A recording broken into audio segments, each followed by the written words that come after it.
Hello and welcome to Run It Back on the Raptors Republic Network. I'm Zulfi, joined by Coty Wiles and Kyle Ramnarine. I know it's been a hot minute since we last talked, but we're obviously all busy. A lot of stuff's been going on, which is why we thought now was a good time to return. The NBA offseason is kind of just kicked into the official gear with signings coming through, learning a bit more of what's happened, what didn't happen in the Raptors case, you could say, and our reactions to all of it, including the draft. But before we get into all of that, just a quick reminder to please like, share, subscribe, the usual stuff. And above all else, let us know what you thought about the Raptors offseason to this point. But with that being said, let's run it back.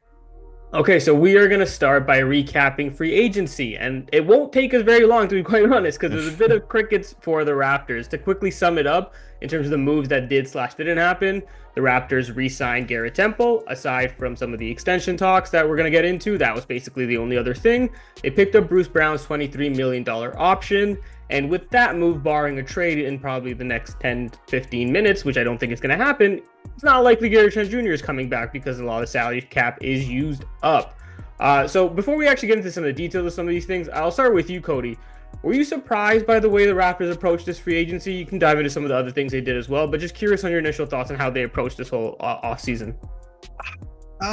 Probably not. If I had to lean one way, I'd say no, just because the biggest decision was the Bruce Brown Jr. option, right? If they had to pass, it was pick up that option and continue to move forward with him as a trade asset or just as part of the team, I guess, for now, and then or try to create the cap space. They chose to pick up the option to, I'm assuming, to move him. Like, that's just what everybody is thinking. I'm not sure if Bruce Brown even wants to be here. So, they're right up against the tax threshold. And this Raptors team has never paid the tax when they're non-competitive. And so they're about like $1 million or $2 million under right now.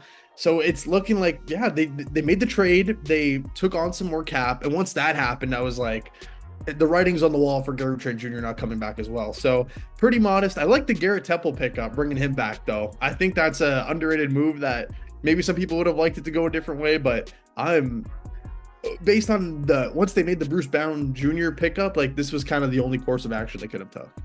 Yeah, I think going to the Garrett thing, like a veteran leader doesn't hurt to have in the locker room. Everyone talks so highly of Garrett. You saw it at their exit interviews. Pretty much Scottie, RJ, IQ, everyone wanted to mention Garrett. So in terms of that part, I'm with you. But I think the interesting you said was like how the Raptors, when they are not a competitive team, they're not a tax team. It's not something MLS, it's not something this front office does. And kind of on that vein, I think, like you mentioned, the way they're operating right now makes a lot of sense. Because on the opposite side, the Raptors don't typically operate as a cap space team either. They're not. We need to remember that before the success they had, they weren't really a team that was going and signing like key free agents. The only time they've really operated as a cap space team, the guy they got was DeMar Carroll.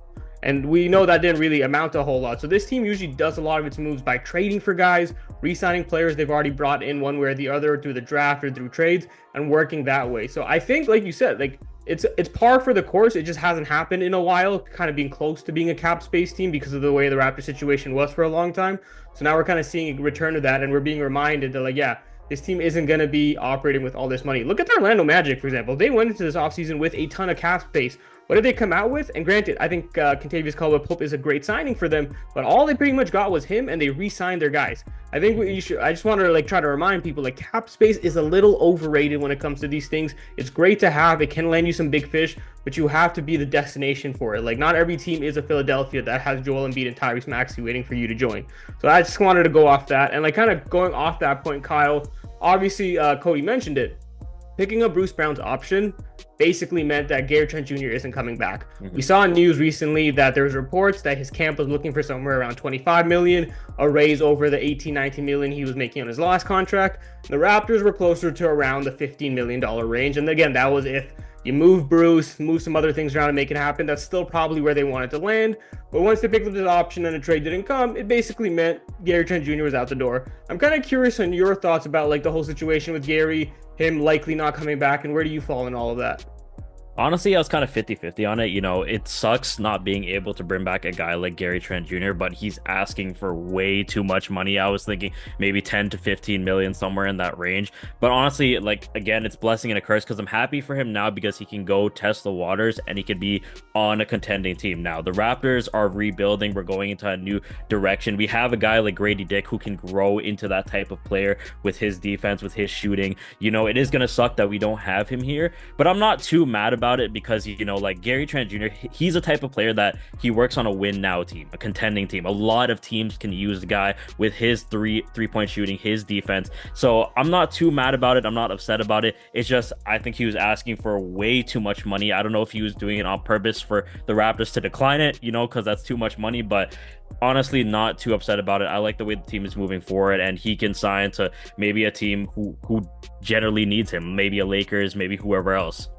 Yeah, it's weird with Gary how like his market is like dwindled in a sense because of kind of where he sees himself in terms of value. But at the same time, like he's a guy who a lot of championship caliber teams could use, a high quality catch and shoot guy who can be a movement shooter. It's just on him. It's like, where's that secondary skill coming from? He has moments of being pesky defensively, but is that gonna outlast? And when it doesn't, well, then like the problem is, especially with the market now, with the way the CBA and aprons and all that stuff is going, it's like those guys are highly replaceable. Catch and shoot guys, like the Raptors basically did it in drafting a Jacoby Walter. They did it like they were hoping Grady Dick can kind of turn into that. And then when you have a guy like Gary there who's asking for 25 million, who's probably going to be skill wise the same place where these rookies and younger guys is, like it doesn't really make sense for a lot of teams. So for Gary, I think it's figuring out that next step, or like where he's going to add that secondary skill to be able to kind of garner that kind of money. But until that happens, I think it's something where you kind of cut your losses.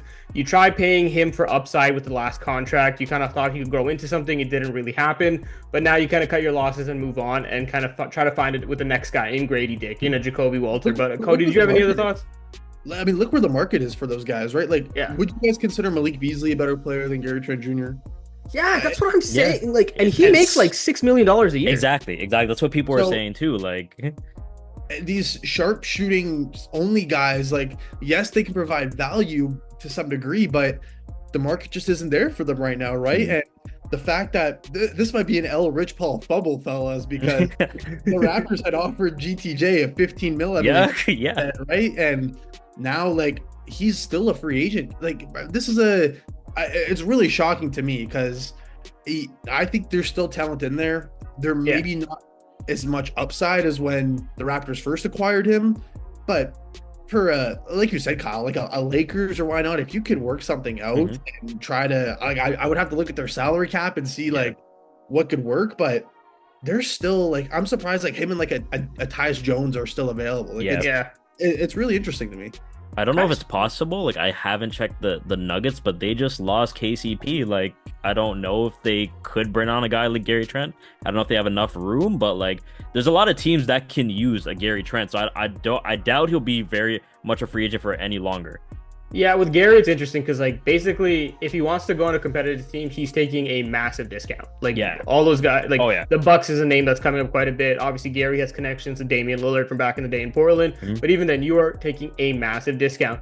The Nuggets are interesting. I think they created the space, but then they used it on Dario Saric, so they don't really have much room anymore.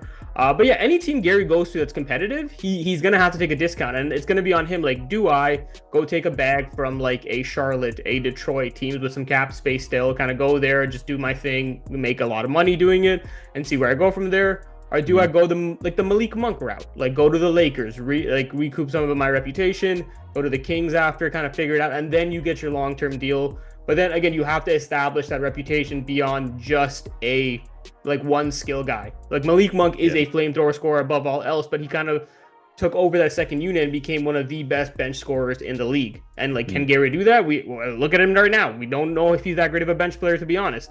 He has his ups and downs between the starting lineup and where he goes back and forth. So with him, it's like that secondary skill. Otherwise, it's going to be like what Coty said. Like, you're going to have to go to Malik Beasley route. You're going to have to take a massive discount to just be that catch and shoot guy.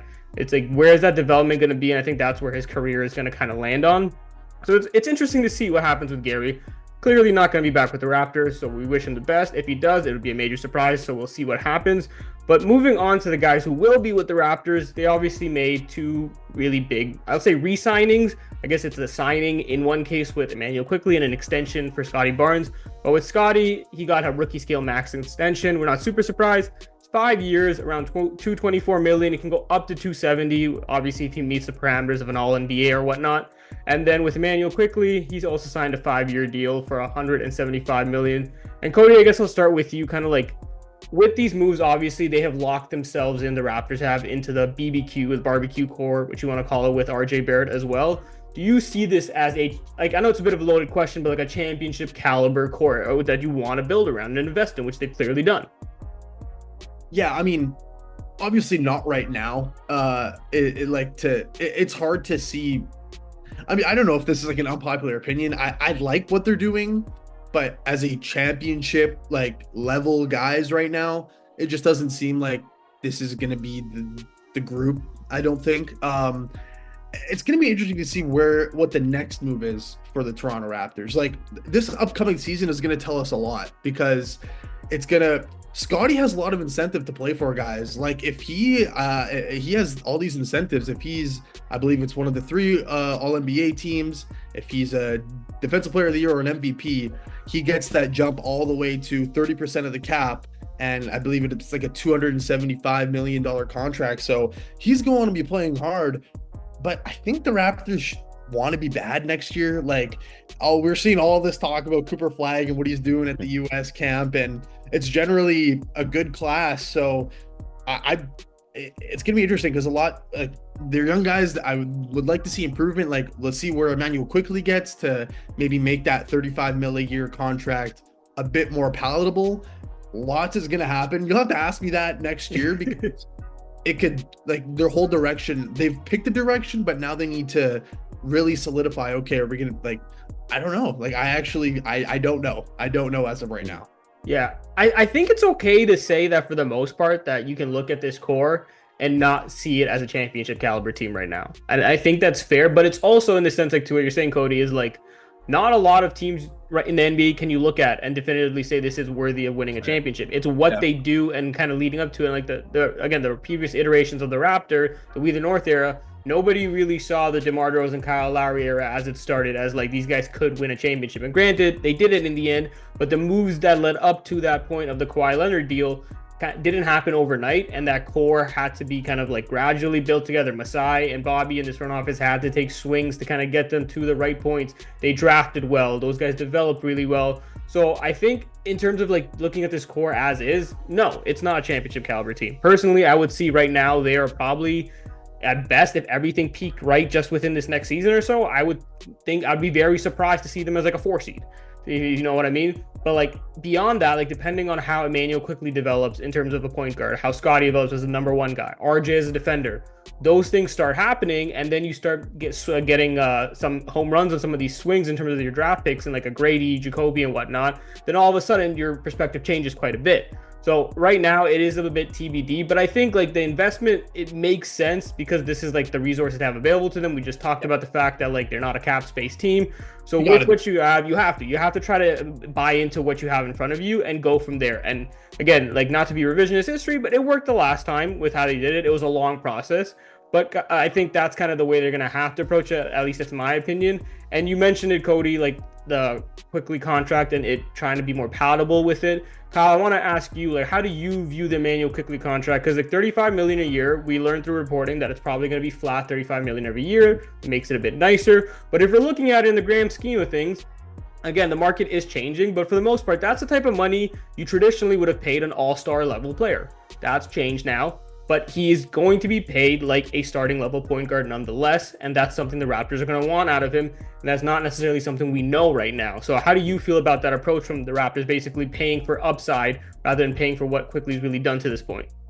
See, at first I was just, when I saw the money, I was, but, just just seeing like the Raptors don't really have a choice. You know, it's not like they're gonna sign a big free agent. We need a guy like Quickley. So I think giving him his money, like maybe if you ask me a year from now, was his contract worth it, and say he doesn't play this well this season, I'll say, okay, probably not. But again, it's like Coty said, like I don't know yet. But based on what I saw last season, his ability to space the floor, his ability to get shifty and attack the basket, his pick and roll with Jakob, it was all great. I loved everything I saw from him. So right now, I wouldn't say it's much of an overpay because we didn't have much of a choice. We needed him. We had to bring him back. So I say the upside is bright in there for us. But again, hindsight could be 2020 in the future. We don't know what's gonna happen in the next few years. But right now, I don't think it was an overpay. I think we did what we had to do, and we had to re-sign him. Yeah, opportunity cost is important too. Sorry, Coty, go, because I know, Coty, you kind of think that this makes a lot of sense business-wise from the Raptors in terms of what the market is and what other point guards are paid for. So let us know what you think. Yeah, no, I have the numbers in front of me. So with this 35 mil a year, he's the 16th highest point guard in the league right now.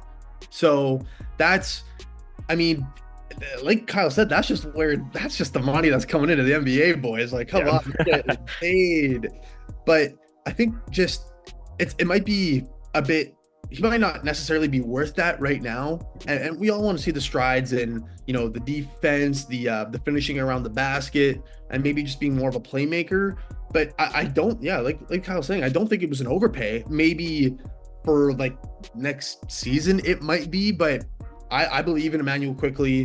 The Raptors clearly, it's interesting because maybe the Raptors are just higher on Emmanuel Quickley than the rest of everybody else, right? So, and I think for the most part, you should trust the Raptors themselves rather than, you know, us on run it back. Just out there.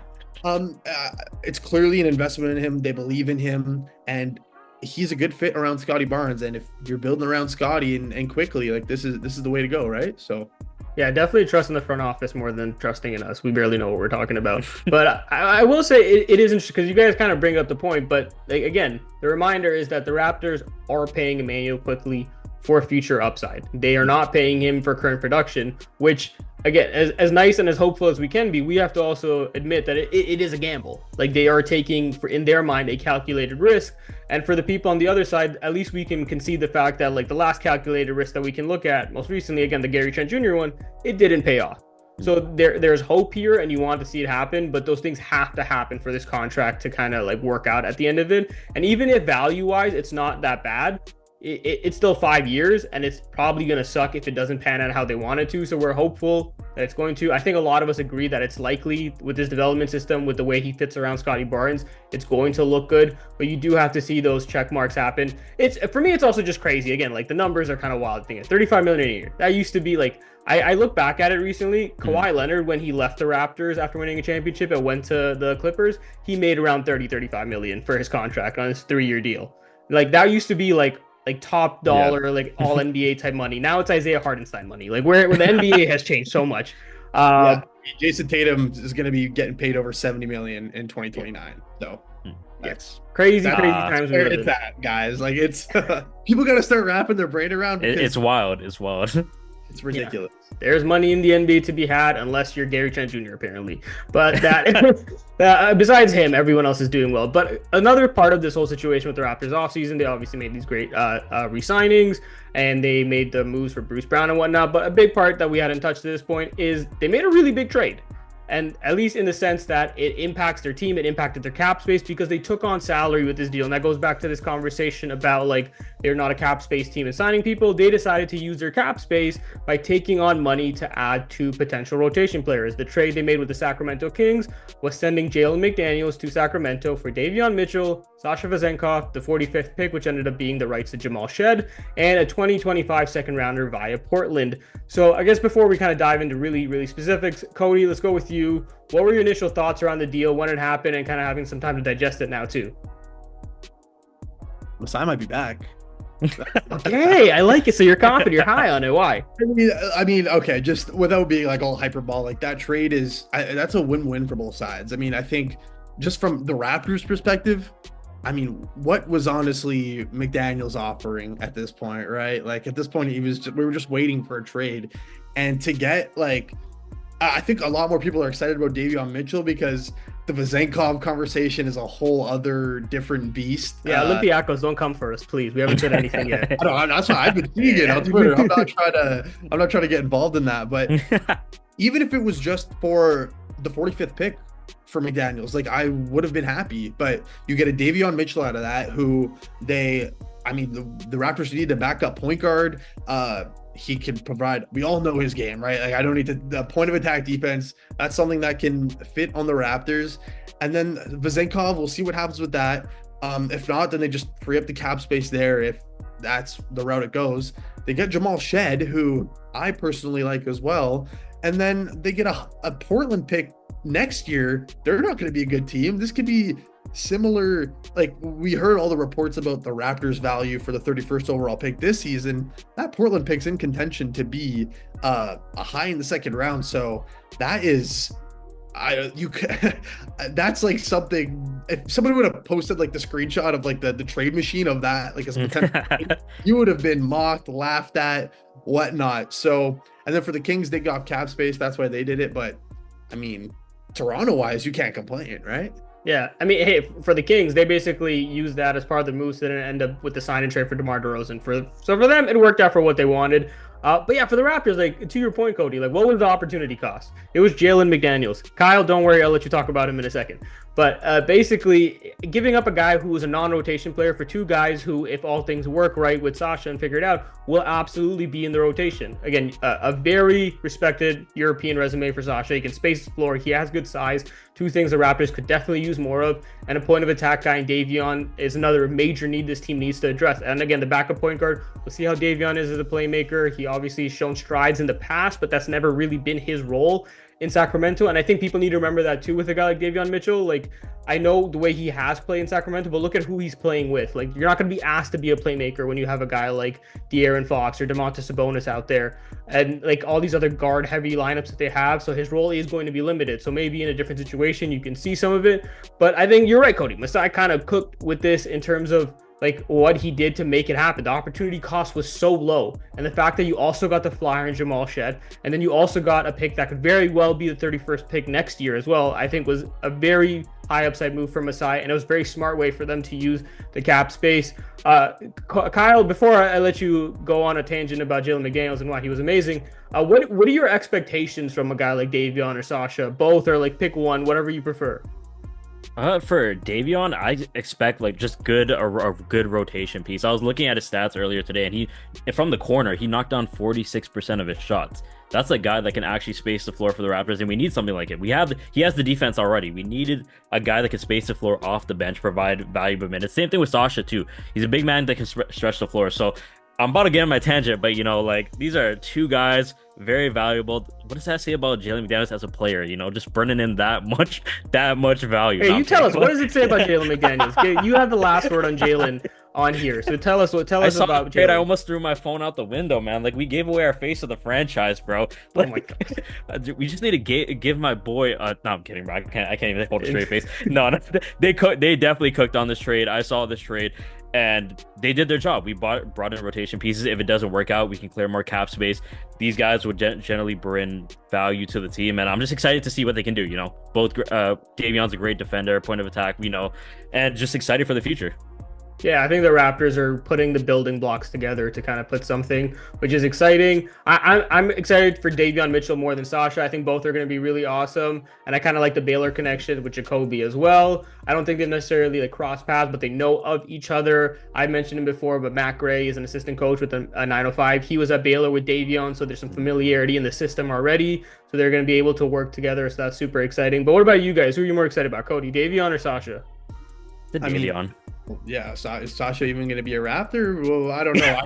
I like the thought of Sasha, and maybe it didn't necessarily go right in Sacramento for him. Some injuries, and then he just kind of got played out of the rotation once he was hurt. And so I think a fresh scene for both of these guys is honestly like Davion Mitchell is somebody kind of like a second draft guy. You might hear that term around, like a lottery pick that doesn't necessarily work with the first team, but on the second team in a different situation, different context, maybe it can flourish. So I love the flyer. I mean, and like you said, Zulfi, I mean, the opportunity cost, like why not? Yeah. Roles matter. Role definition matters Exactly. so much. The Kings are such a guard heavy team. It makes sense for a guy to maybe get kind of pushed out of that a little bit. And taking a flyer on him for the cost of Jalen McDaniels, no offense, Kyle, is a home run move to me. And yeah, we'll see what happens with Sasha. If he's here, he's great. I know him and Darko have a bit of a relationship as European guys. They were at like a camp of some sorts not that long ago. So I'm assuming it was a conversation that might have come up if it's something that was on their radar already. So we'll see. It's a TBD according to Masai as the last reporting. So we'll see what happens with it. But I think that pretty much wrapped it on the free agency side of it. And now it's our turn to talk about rookies.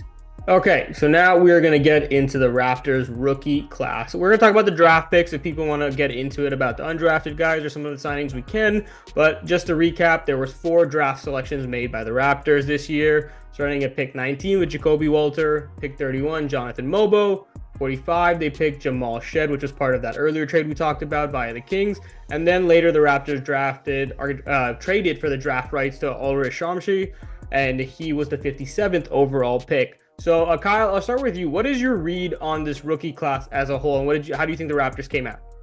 I think they did a good job. You know, I'll dive a little bit later into Jamal Shead because I had a whole thing written up on him. But you know, I think they did good. They filled a lot of holes we needed. They're taking a little bit of risk, you know. And again, it's like the upside we talked about later. Like we don't know what they can do for sure, but all these guys, they can stretch the floor, they can play defense, a lot of different positions here and there. So people say it's a flat draft class, and they're hating on this draft class a lot, but for the Raptors at least, like, why not take some risks? Why not try a few new things? A lot of these guys can fill in different positions. So for me, I like it. I like what they did. Yeah, I'm glad you mentioned the word flat because Coty, I was going to ask that next. Like, do you think it's a good idea to draft 4 rookies out of a quote unquote flat draft class? Like, where do you land on that? I know some people see it, maybe it's just like you're taking as many kicks at the can as possible, and others kind of maybe see it as like you're just trying to just go for flyers as much as possible. Who cares? Just throw everything at the wall and see what sticks. Like, what's your approach with it? Yeah, so this was the first year I really tried to dip my toe into like a scouting throughout the full year. Like took notes throughout the year on guys, like paid attention to the combine stuff, and just I tried to make my own big board, put it out there, check back at it in 5 years and we'll see. But this is the first year to really dip my toes into trying to do some scouting. And like we all know at the top, there's not that like one guy, like the star creator kind of guys, but it's a really deep like role player, like good like 2-3 option draft. It was at the top, and then throughout, like I towards the end of the second round, I kind of got towards like a usual like where you would get in that draft, but in that like 20 to like 40 range where the Raptors made a lot of picks that were kind of the prospects level of those talents. I love that they came out with this many guys. It's a team that just, like you said, Zulfi, kicks at the can, which regardless of how you feel of the draft, it's not an exact science. So always having more kicks of the can of guys you think can make an impact are great. I wanted them to get a guard, a bigger forward, and a big. They did all that in just the second round alone, and then added who the Raptors were surprised that Jacoby Walter was there at 19. So hey, they were surprised Grady was there. They took him. Look how that's gone out.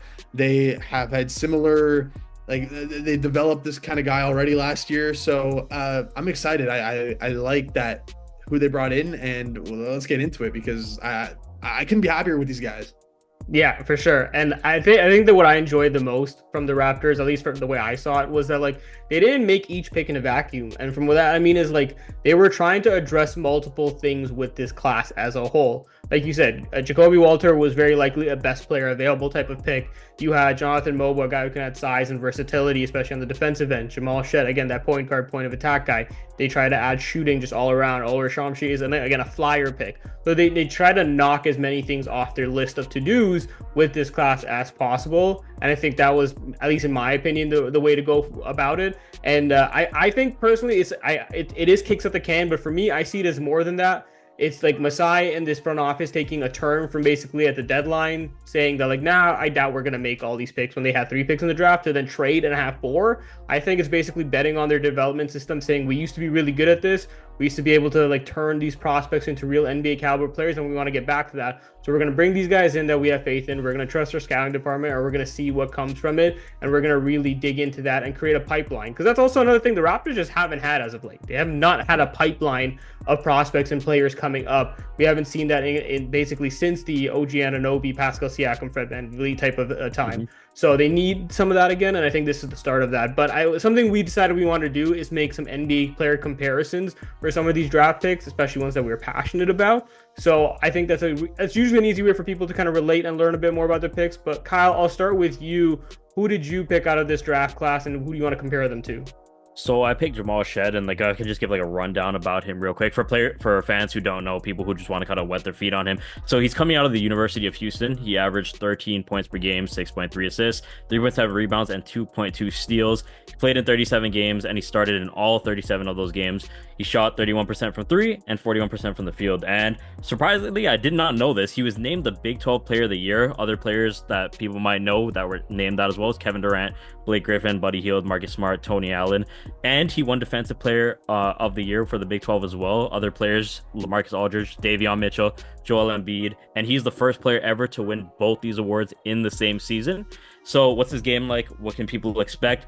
Right off rip, his defense is excellent. His hands are always moving. He's playing the passing lanes. He can navigate screens well. And he's known to force turnovers. His playmaking, also fantastic. He, like I said, averaging 6.3 assists. He can definitely be a solid playmaker for the team. Maybe even provide Raptors off the bench, be a solid backup point guard. Some of the only negatives I've seen about Jamal is his size, being 6 foot tall, and his 3-point shooting. But obviously, like how great he suffered in the beginning of the season, he can easily work on this and improve. And the NBA comparisons would be Patrick Beverley, Trey Jones, Chris Dunn. That's what I've seen here and there, and what he can most, because of his frame, the 6 foot build, that's what he's been compared to. So it's nothing too crazy, but he can be something solid off the bench if he does live up to his potential. Yeah, I think that seems pretty spot on for what the Raptors need, right? They need a creator off the bench who can dig in at the point of attack on defense. And they basically taken two swings at this. You have a Davion Mitchell, who can potentially be that guy. You have Jamal Shead, who could potentially be that guy. We're going to see who comes out of that mix and who kind of earns that spot. At least that's the way I view it. Coty, do you have any quick thoughts on Jamal Shead in the pick?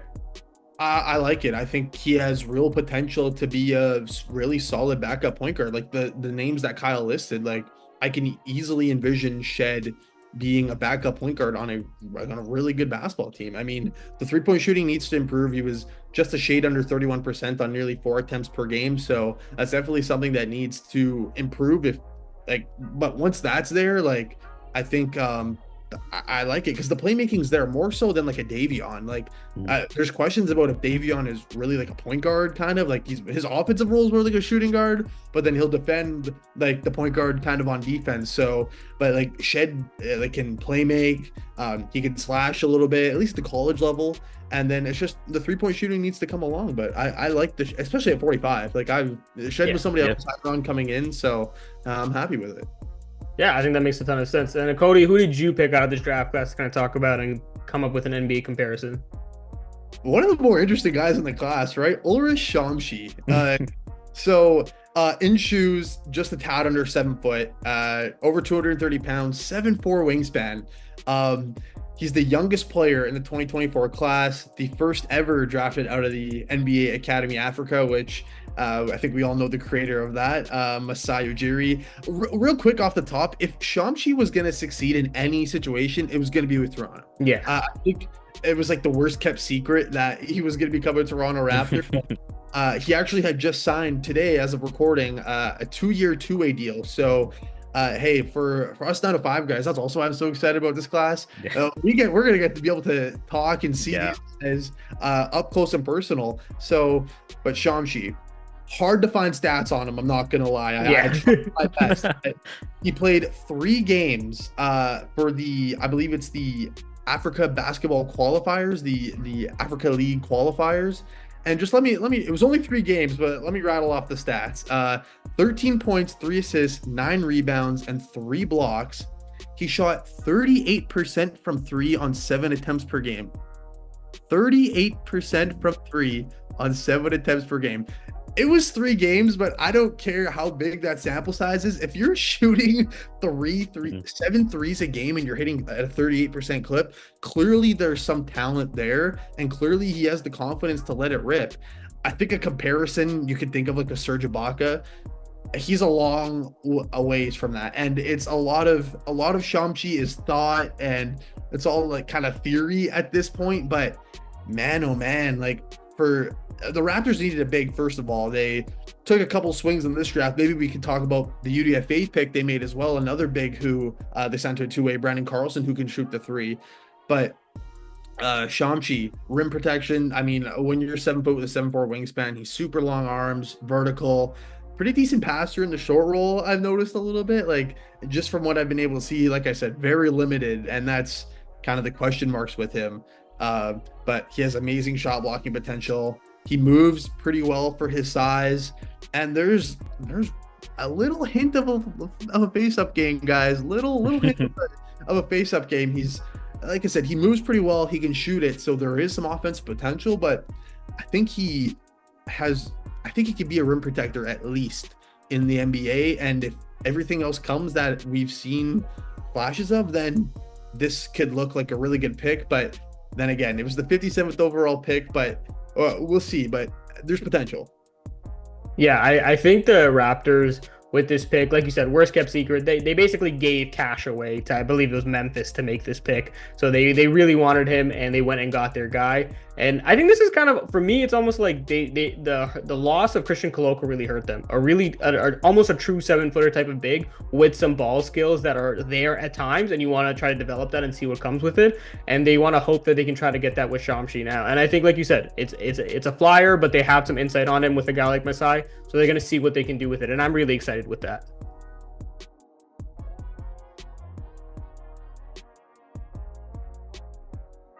That means, but I'll do it. Yeah, Jonathan Mogbo, he was the 31st pick, obviously, out of San Francisco. And the reason why I really like him is because I'm a big fan of versatile players who have a lot to offer in different ways. And I think that's just the way the NBA is going. We can have a conversation different about position list, this and that and the other. But when I saw him, I couldn't help but look at a guy who's created a very successful career in the NBA, and that's Aaron Gordon. I think they're both rangy, athletic tweener type of guys who can play up at times in lineups. They can play down at times in other lineups. Like, I can see Mo being a small ball 5, or he can go down to the 3 in certain situations.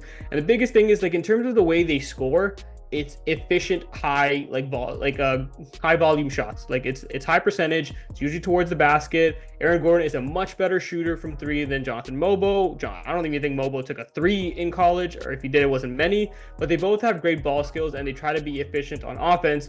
And you can see what they can do with the ball, bringing it up the floor. Like, you saw Aaron Gordon in the playoffs these past couple seasons. At times, he's able to operate the offense because they're pressuring Nikola Jokic too much, or Jamal Murray. And I think Mogbo has the potential to be that in the Raptors lineup. And the biggest thing is, like, they can play off others really well, especially a post hub type of offensive big. Again, I'm not saying Scottie Barnes is Nikola Jokic, but they can do similar things offensively, and players can succeed by playing off of them. And I think Mogbo can fit very well around Scottie the way Aaron Gordon fits around Nikola Jokic in terms of slashing, just finding space, and being able to operate as a secondary guy. So I think they're very similar in that sense. I tweeted about it, and I think people had pushback in the sense of, like, Aaron Gordon was the 4th overall pick. He's this guy who's really built himself as probably the premier role player in the NBA, if not at least one of them. And I understand that, but at the same time, like, I don't really take the whole, like, high pedigree of where he came from and being a 4th overall pick much into account, because in the same sense, I think he was miscast in Orlando. Aaron Gordon very clearly is not a number 1 guy, and that's okay. He's one of the best number 3 guys that you can ever have in a team. So I think Jonathan Mogbo's ceiling should be to strive for something like that. Is that asking a lot of a 31st pick that's very raw offensively?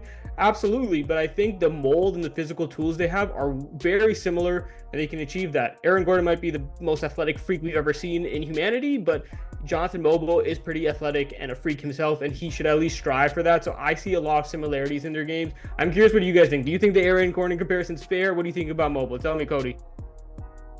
Yeah, to some degree. Yeah, it's funny. Mogbo is such an intriguing guy. He handle of a guard, size of a forward, shooting of a throwback big. I mean, like, it's interesting what he does, because you mentioned, I was gonna say, you mentioned the efficient shooting us because he doesn't shoot threes, but at the basket. Like he takes high percentage shots, is what I meant. But he gets to the basket, like yeah. And he just, if you want, just turn on the tape and he just flies through the air, and he can really handle. He can really play make. He can really defend. I mean, in shoes, he's going to be over 6'7". I have him at 6'7.5" in shoes, with a 7'2" wingspan. So he's a bit smaller for like, he's basically a 5-man, right? So it's going to be interesting to see how the Raptors develop him. Like, do they want to develop? I'm assuming they'll develop him more of like a wingy forward type, but you could definitely see him being like a small ball 5 and kind of develop him more as like a big. This is another guy where if he was going to succeed in the NBA, it was going to be with the Raptors. I think they have experience developing these kind of forwards, if you know what I mean. And one of his best buddies is the Raptors' best player. So it's just with Mogbo and Chomche, like it seems like it's going to be comfortable situations. And even with somebody like Ja'Kobe Walter, I don't know if you guys have been seeing the TikToks with everybody. Like it's yeah. I'm feeling the continuity, and I'm getting more excited as the days go. But I love the Mogbo fit in Toronto specifically. Yeah, again, a versatile player.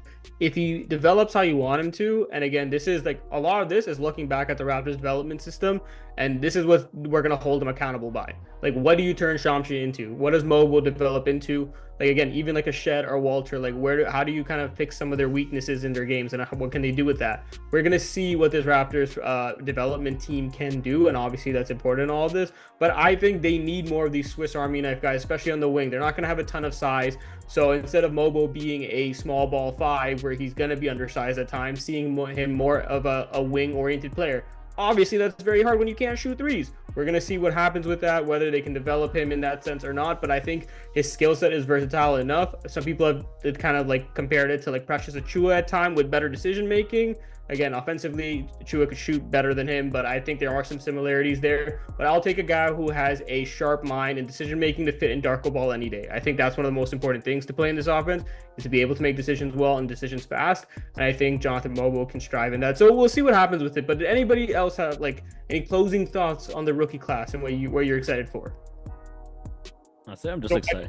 Go ahead, Kyle. Okay, I was about to say I'm excited to see all of them, honestly. And I don't know if we're gonna get into talking about Ja'Kobe, because he's probably the main rookie out of all of them, but I'm excited to see him. 6'5" with a 6'10" wingspan. That's something on NBA 2K. He's got that crazy wingspan. He's got a jumper. He can play defense. He gets a good touch at the rim. So I think they did their job picking him up, and just seeing how he could fit into this team, how he's going to develop with the other guys. He's a great person to put at the wing. So I think overall the Raptors did their job. They did what they needed to do. A lot of risks they took, and I trust in Masai. I trust in their developmental system, and overall I'm just excited for the season.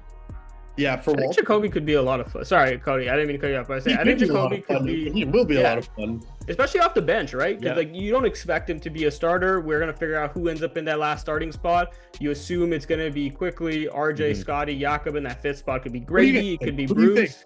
Let's go around. Who do you think should be the 5th starter? I personally think it should be Grady, and I think he's probably gonna get torched quite often when he's there. But that's gonna be the kind of the point. You're going to learn by throwing him into the fire. He had his time to develop in the offseason. He had his time to figure stuff out with that conditional stint, the P90X thing he did last season. But now it's time to see where he fits. And I understand you have to earn your way in the starting lineup. The Raptors are in development mode. That's the way I see it. You have to put him out there and kind of go with it and see how he's going to be able to take those things in stride. He is going to be hunted on defense, but I honestly think that's going to happen whether he's in the starting lineup or not, because it's just he's not a plus defender right now. So how does he react, and insulating him with some of the other guys and seeing where they go from there? At least that's my opinion. I think Grady should be in there, and I think he fits spacing wise more than a Bruce Brown would.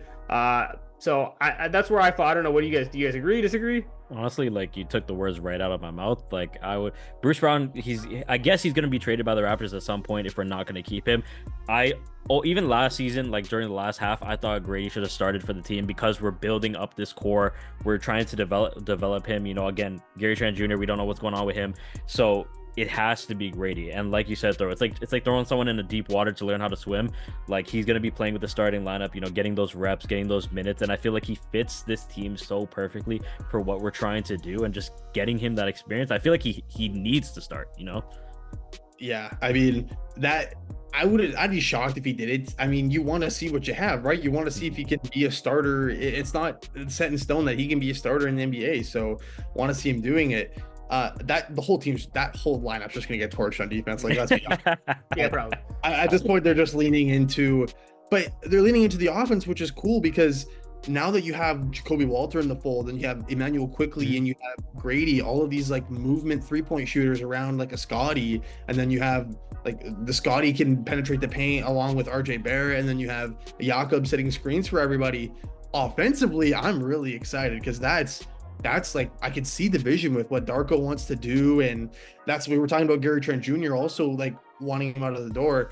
We've talked about it before. He doesn't really fit in the Darko ball. You know what I mean? He's more of a black hole. Once he gets the ball, he's going to try to ISO up or shoot. He's not passing. I mean, people will overblow it on Twitter. Like, he's just not passing. But I think there's really potential offensively for what these guys want to do, especially like you mentioned, Zulfi. Mogbo could eventually be in the rotation this year. He fits what they want to do as well. So defensively is another question, but I think Grady has size. He has length to improve on that end. And if he just continues to get stronger, even with somebody like Walter, if he gets on that whatever routine you called it, the P90X conditioning, the pacer test or whatever, like if they continue to just get stronger, and they're young guys, right? If they continue to get stronger and build on defense, you got to see what you got, right? And it can't get worse. It's facts. Yeah. I'm curious. I'm glad you brought this up because I'm curious to see what you guys think. So you mentioned it. They're probably going to get torched on defense. Very likely, you're going to be asking Scottie and Jakob to basically do God's work, which isn't likely going to happen with Emmanuel Quickley, RJ, Grady figuring it out. But the way I see it is that, like, in today's NBA, like, it is okay to kind of figure yourself out and create an identity before all else. Normally, what happens for young, scrappy teams is they work their butts off on defense, and then the offense, you struggle, you try to figure out, get the pieces in. Look at the Orlando Magic as a prime example of that. They were a playoff team last season, but again, very defense heavy. They put in a ton of effort, and a guy like Paolo and Franz kind of carried them to a certain point. Eventually, it sputtered. But I think my point is, like, you have to hang your hat on something, and trying to figure out both at the same time just isn't realistic. You can't become good defensively and offensively at once. The Raptors have just opted to go in the non-traditional route and focus on offense being their identity through Darko ball, which is his specialty, kind of get, again, quick decision makers. And eventually, I'm assuming they're going to try to address the defense as they go. But the reason why I think I'm okay with that is because looking around the NBA, I think that makes sense nowadays. Look at the Indiana Pacers. They were not a defensive team, but they were in the conference finals. They had a couple decent defenders, namely Pascal Siakam, but other than that, it was high-octane offense. They're going to get to where they want to go. We can look at the Sacramento Kings and this conversation that's happening around them about, like, well, DeMar DeRozan isn't going to address their defense. What are they going to do? They tried addressing their defense this last season, and they took a step back. They became a middle-of-the-pack defense by the end of the year, but their offense wasn't what it used to be, and their identity was gone. The year before that, they were all offense, no defense. They were like the third seed and had one of their best seasons in forever. I'll give you the Milwaukee Bucks as an example. They were like a top 5, top 10 offense, terrible defense. They try to change everything. They fire Adrian Griffin. They become a middle-of-the-pack defense. Their offense has nowhere to be seen, and they accomplish nothing throughout the postseason. Like, they just completely fizzle out. So I think my point is, like, an identity matters, especially when you're looking at young teams. So for that, I think I'm okay with the Raptors being like, you know what, the defense will figure it out. It's awful. We know it. Let's do what we want to do here in the system around Darko. Let's make these guys really strong in something to hang their hats on, and then we'll figure out as we go. I think the NBA sample kind of like says that can work for more times than not. I'm curious, what do you guys think with that idea? It could be just where the NBA is headed, honestly. And it's not like we don't have defenders on the team. Like, we just went over all these different rookies, and a lot have defensive upsides too. So we have lineups we can play with and figure out. So I think right now, the moral of the story for the Raptors is they're just figuring out how they want to develop this team. Where do they want to go? Do we even want to keep a guy like Jakob at the center, or do we want to upgrade that center spot too? So this team is constantly going to be changing. We don't know what it could look like a year from now, 2 years from now. So right now, I feel like we shouldn't worry too much about the defense. Just figure out how are all these guys going to develop. What is it going to be our whole identity going forward? Because right now we're just like, we got a young core. What are we going to do with it? Yeah, it's hard to do both at the same time. Like you said at the end, Darko was coaching like 4 different teams last year. Like the team like before the Pascal trade, and then before the OG trade, and then while Pascal and they were all still there, and then Pascal gets traded, and then it was like it's really hard to create on that end, and it felt like Darko was prioritizing more of the offense in year one, and now you can look towards the defense in year two. And like you said, like now that there's the core is locked in, that's what we started the show off, right? It's locked in now.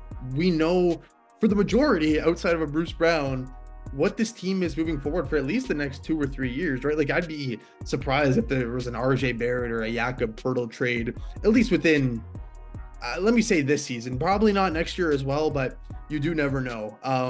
But it's they can finally start developing just more continuity together, because let's face like these guys haven't even played together that much, right? Like I mean, Scottie, like our main Scottie and Quickley, I have to see how many games they've actually played together, but it can't be, has to be around like 40 or less, right? So yeah, let's see what these guys can do with a more settled situation. Darko really now having a firm grasp on the team and everyone understanding what he wants to do, and just another year of development. They're all young for the most part, right? So it'll be interesting to see where they finish in the standings. I think they want to take a step up. I'm not sure if they will, but it's gonna be fun. I'm excited for this year, mainly just because like last year was just such a drag. But I'm excited. I'm excited to see where they go. Yeah, I think that's a good note to leave it on. We're excited. We have a lot of questions that we're hoping to get answered. Hopefully no major tragedies or scandals or injuries this year. We got it all last year. Hopefully it's all out of the Raptors system. And we'll see where they go from there. Again, I think it's safe to say it's a big TBD when it comes to this team, when it comes to the team building and the outlook. But that's also, there's some excitement with that, because we're going to find out our answers, or at least start to, with this upcoming season. We'll probably start finding out some of that stuff even sooner with Summer League, because we'll get to see some of these guys and how they fit just in a couple days here. But with that being said, I think it's a pretty good note for us to end this on. We want to thank everyone for listening and tuning in with us. I know it's been a while. We're going to try to come back more frequently. Again, there's some interesting stuff to cover, but that pretty much wraps it up for us. Coty, Kyle, thank you for joining me as always. We hope you're caught up on everything, but like I said, don't forget to like, share, subscribe, give us your feedback, tell us what you think. And if you're interested and have the means, please consider subscribing to Raptors Republic at raptorsrepublic.com. A lot of exclusive content. Canada basketball is about to get set, men's and women's, for the Olympics. There should be that tune-up against the United States just in a couple days here. So that's very exciting. We have guys like Jonathan, we have guys like Alex who do a lot of great coverage for that. And then Summer League coming up, us Raptors 905 sickles will absolutely be paying attention to see who kind of shines out through that. So we'll be talking about that as well. So if you have the means, support us. We'd appreciate it. But other than that, we just want to say thank you, and we will return shortly when we run it back.